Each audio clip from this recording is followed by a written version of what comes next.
Your startup just built a cutting-edge robotics product.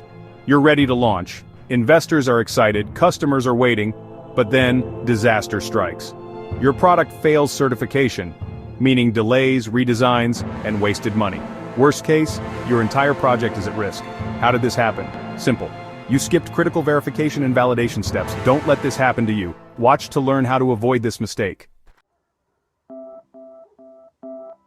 Many tech startups believe certification is just a final step, something you do after development. But that's a critical mistake. The truth is, certification should be integrated into the entire product development process. Skipping V&V leads to hidden design flaws, regulatory failures, and costly rework, delaying your launch by months, even years. So how do you get it right? The answer is the Systems Engineering V model, a structured approach used by major tech companies like Boston Dynamics, NVIDIA, and Google. It ensures your product is built, tested, and certified correctly from day one. On the left side, we define exactly what the product needs to do and how it should work.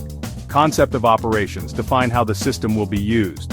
System-level requirements, what must the system do, how must it perform? System, subsystem, and component design, breaking the product down into testable parts. On the right side, we systematically verify and validate each part of the system.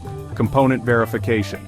Does each part meet design and safety specs? Subsystem verification. Are motors, sensors, and software working together correctly? System verification and validation. Does the entire product function as intended?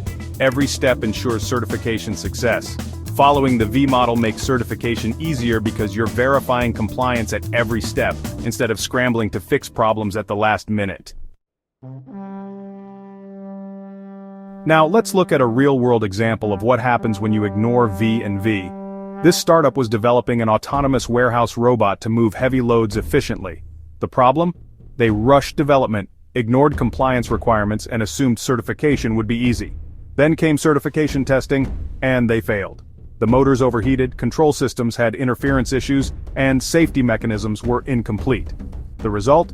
They had to redesign their power system, delaying launch by 9 months. Investors lost confidence and the company struggled to recover. Had they followed the V model, these problems would have been caught early, before they became expensive disasters. Certification isn't just about compliance. It's about building a product that works, is safe, and gets to market on time.